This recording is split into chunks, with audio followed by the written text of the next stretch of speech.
Амбасадоре, што мислите за кризата со мигрантите? Мигрантите во изминатиот период поминува рута им беше Република Македонија, но целта не им беше Република Македонија, туку Европа и подобра Европа и подобар живот во Европа. Главна дестинација им беше Европа. Што мислите за мигрантската и бегалската криза во Република Македонија? Што доколку се повтори, што треба да се превземе на ова поле? Има ли Европа да ги земе кај себе сите овие мигранти и да им обезбеди достоинствен живот на сите овие мигранти и бегалци? Поставувате големо прашање кое што не трогнува сите, затоа што од областа на безбедноста на засега, затоа што станува збор за тоа големо прашање поврзано со мигрантите, кое што е тесно поврзано со прашањето за стабилноста и безбедноста во Европа и околу самата Европа. Мислам дека треба прашањето да се наблюдува пошироко. Тоа значи дека треба да се запрат изворите на миграција и да работиме на стабилизација на земјите кои што се погодени од таа миграција за која што би можеле да кажеме дека е политичка или е поврзана со трагични состојби како во Сирија. Знаете, Франција е доста активна за да може меѓународната заедница активно да се обврзе во прекинот на борбите. И особено за да се стави крај на кризата која што постои во Сирија, ние очекуваме поактивен ангажман од целокупната меѓународна заедница, затоа што не бевме секогаш следени и придружувани во нашите иницијативи.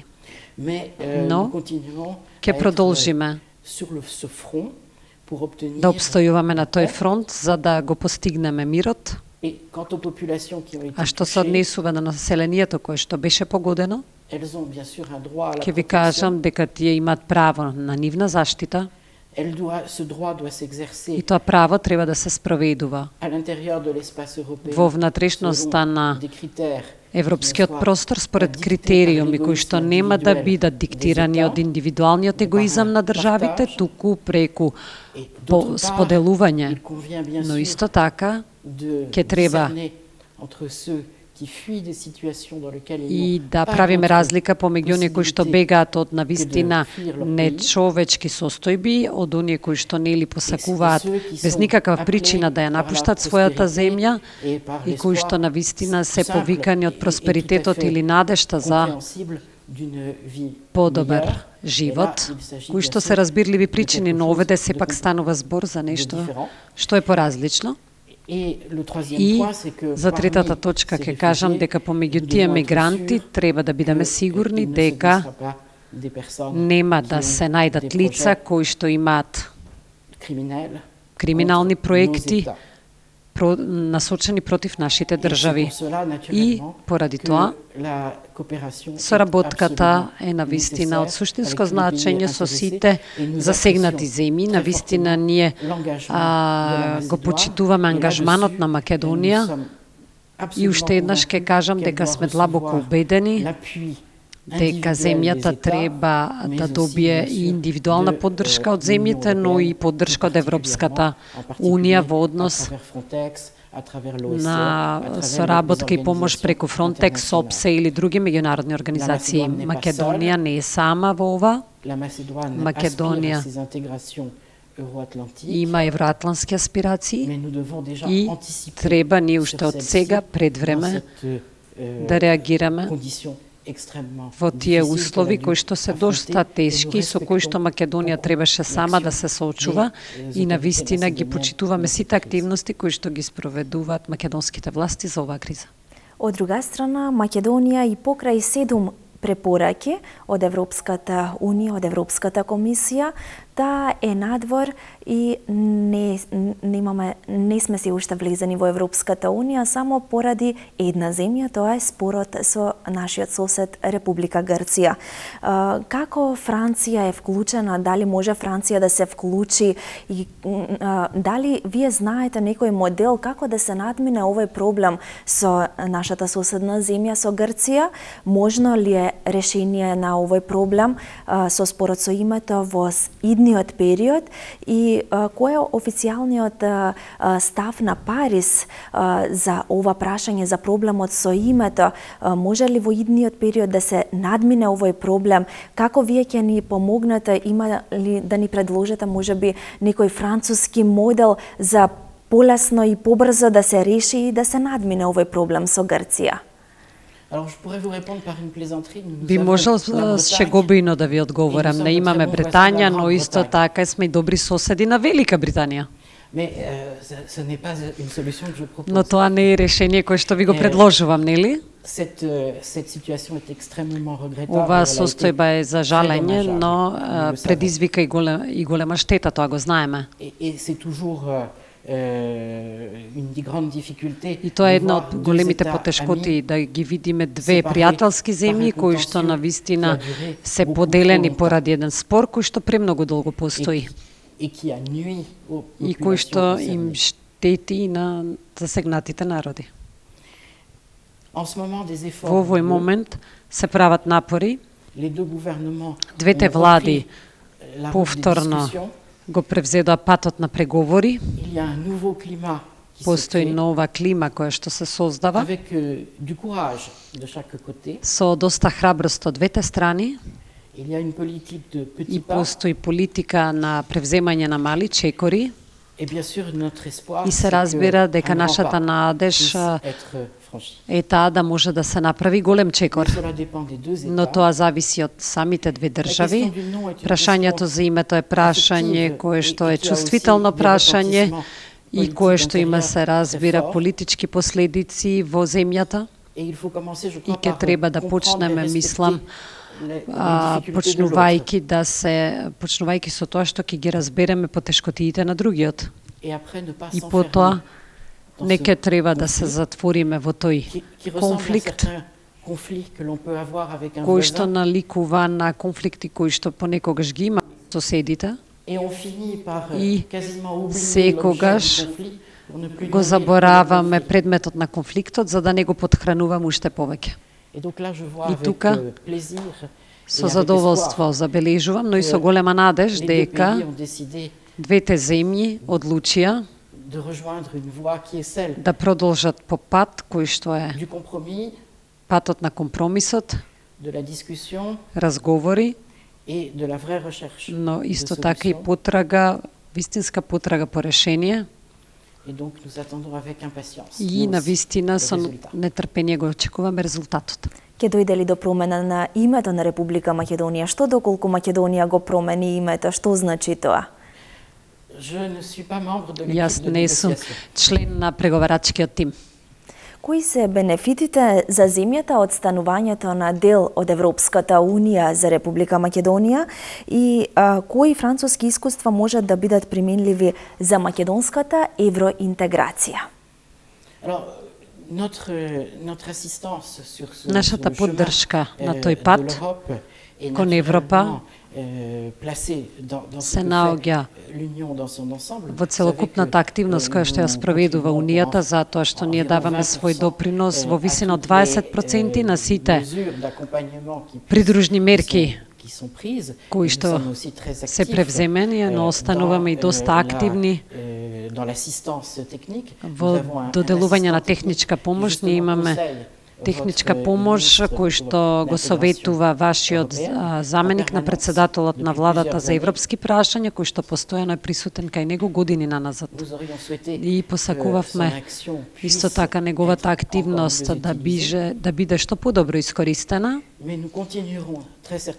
И најверојатно ќе продолжиме на патот кон збратимувањето или твининг проекти меѓу администрациите. И во моментот имаме Твининг проект кој што ќе почне за реформа на универзитетите, а особено за поврзаноста меѓу професионалниот живот и универзитетскиот живот, за да може да им се помогне на младите дипломирани лица за да имаат контакти со бизнис заедницата. Мислам дека е тоа конкретна област која што е интересна. И очекуваме исто така и експерти од областта на животната средина, особено според начинот на кој Франција успеа да ги реши прашањата за економски развој, сепак зачувувајќи ги природните живеалишта. Прашање многу важно за Македонија, бидејќи Македонија поседува огромни ресурси на туристички план. И ќе ви дадам еден друг пример, а тоа е примерот кој што е поврзан со Visibility студијата, кој што ние ја понудивме на Република Македонија за изградба на пречистителна станица за вода во Скопје. И тоа е конкретен аспект на соработка, затоа што проектот е отпочнат. И би сакал да кажам дека студијата е веќе подготвена, потоа остануваат уште неколку работи за конкретизација на проектот, а тоа би можело да се направи со силен ангажман и учество на македонската држава, но исто така и со ангажман на меѓународните финансиски институции, каде што Франција е составен дел. Би бил тоа тендер кој што ќе биде отворен на сите, за сите. И ние сакаме да ја придружуваме Македонија за постигнување на тие цели кон европска интеграција, но исто така пренесување на европските директиви во македонското законодавство. Станува збор за огромна работа која што не е само бирократска, туку и работа која што значи и промена на размислувањето во администрацијата, но во полза на една неутрална, деполитизирана и објективна администрација.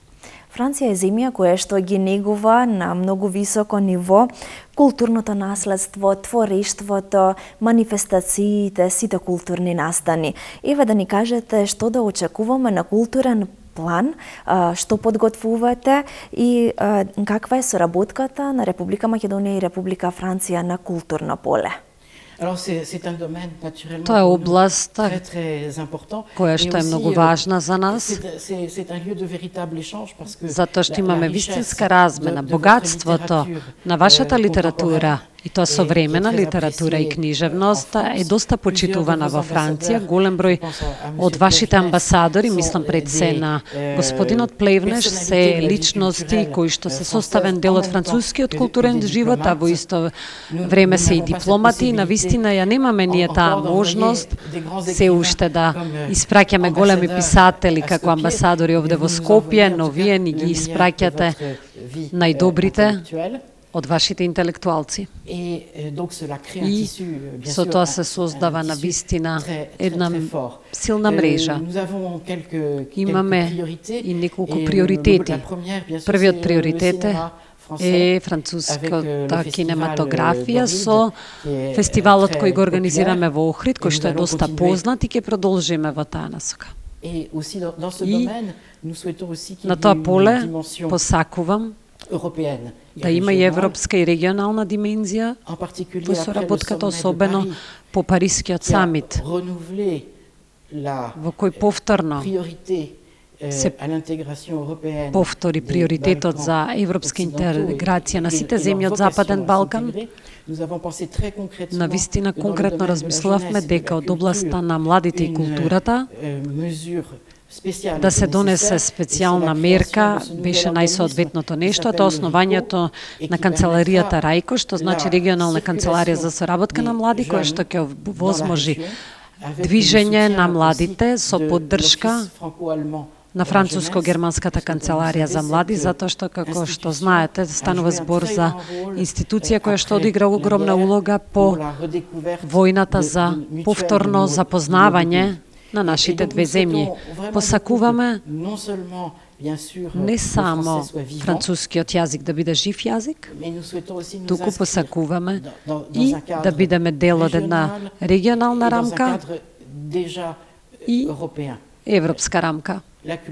Културата е од витално значење за тоа. И сакам да кажам дека вчера бев во Куманово, се сретнав со средношколците од една од гимназиите во која што се предава на француско-македонски јазик, една двојазична паралелка, и средношколците учат физика, математика на француски јазик. И во моментот има тројца стипендисти од француската влада кои што престојуваат во Париз.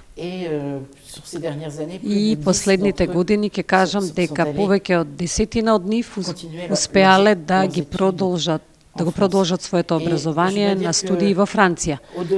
И сакам да кажам дека надвор од секојдневната политика, тоа е вистинската Европа која што се создава. Ни рековте дека вие француската амбасада помага многу и во на полето на образованието, се доделуваат стипендии на наши студенти, одат студираат на најпрестижните универзитети во Франција. Исто така се негува францускиот јазик во Република Македонија, имаме двојазични училишта.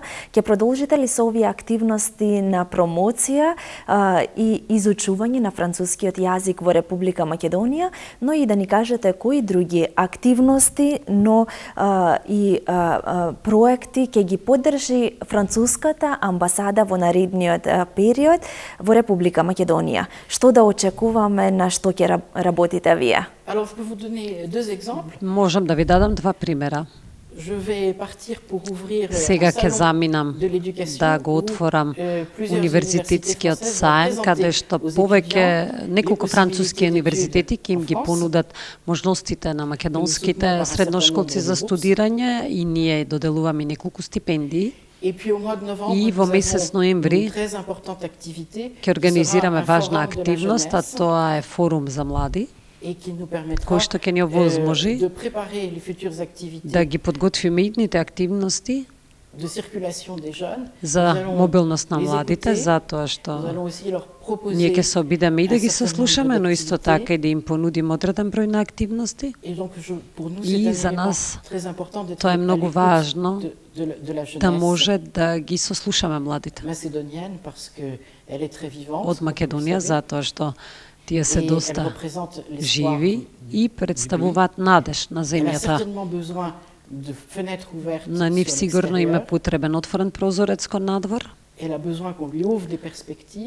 Потребно е да им се дадат перспективи. И ќе треба и овде да работиме, за да младите не добијат желба да ја напуштат земјата. И постои апсолутен континуитет меѓу нашата политичка работа за стабилизација и демократизација на состојбите, а истовремено и нашата културна политика, затоа што таа отвореност значи отвореност кон вредности кои што сите ги споделуваме, а тоа е изградба на модерна држава, демократска, која што ќе им даде на младите желба да учествуваат во изградбата на општеството. Може ли да ни ја представите вашата земја и што е најатрактивно, што би им порачале на нашите гледачи да посетат во Франција? Со директните авионски линии сега македонците можат многу полесно да дојдат во Франција, да отпатуваат преку Париз, Скопје, но и авионските линии Скопје, Милус, Базел. Еве, што би им порачале, што да посетат кај вас? Малку е комплицирано да ви се даваат совети, затоа што Франција е првата светска туристичка дестинација, која што нуди на вистина извонредно богатство. Но, она што можам да ви го кажам е дека Македонија успеа да добие нешто од сето ова. Тоа значи дека македонските граѓани повеќе немаат обврска да бараат виза за краткорочен престој во нашите земји, а плюс имаме на вистина директни авионски линии. И јас само би советувал по природа на нештата да се посети Париз, затоа што Париз е посебен свет во себе и огледало на целиот свет. И не би ве советувал да одите можебе на Азурниот брег, затоа што речиси сите сте биле веќе, или речиси сите, но би ви советувал да посетите два нови региона кои што одлучија потесно да се работуваат со Македонија. Тоа е регионот на Нормандија и Алзас. Овие два региона се познати по својата гастрономија, што е тоа заедничка допирна точка со Македонија, и нудат голем број на различни можности, особено на поле на културното наследство, и ќе најдете заеднички нешта, затоа што ние ги имаме нашите римски цркви во Нормандија, вие имате преубави цркви овде и можеби ќе може да се стави посебен балкански акцент во алзашката гастрономија, која што е доста јака и која што ги задоволува и најприбирливите апетити. И за крај на овој разговор, амбасадоре, да ни кажете, вие од неодамна сте амбасадор на Франција во Република Македонија. Еве, што најмногу ви се допадна од нашата земја? Гостопримството. Бев пречекуван на секаде, на извонреден начин. Од сите оние кои што имав можност да ги сретнам, и сакам да кажам дека на сите состаноци, официјални или неофицијални, постои таа димензија на пријателство, димензија на срдечност и интерес за мојата земја, што е голем поттик за мене да соработувам на односите со сите други земји. Амбасадоре, ви благодарам што бевте дел од нашата емисија, ви благодарам за ова гостување. Јас ви посакувам и понатаму успешна кариера и успешно реализирање на сите планови и сите проекти што ги имате замислено, и подобрување на билатералната соработка помеѓу Република Македонија и Република Франција на секое поле. Ја благодарам. Ви благодарам уште еднаш. Почитувани гледачи, овде го заокружуваме денешното интервју со амбасадорот на Република Франција во Република Македонија, господин Кристијан Тимоние. Овде е крајот на денешната емисија. Ви благодарам за вниманието со кое не следевте. Имајте пријатен ден и останете со нашата програма. Пријатна.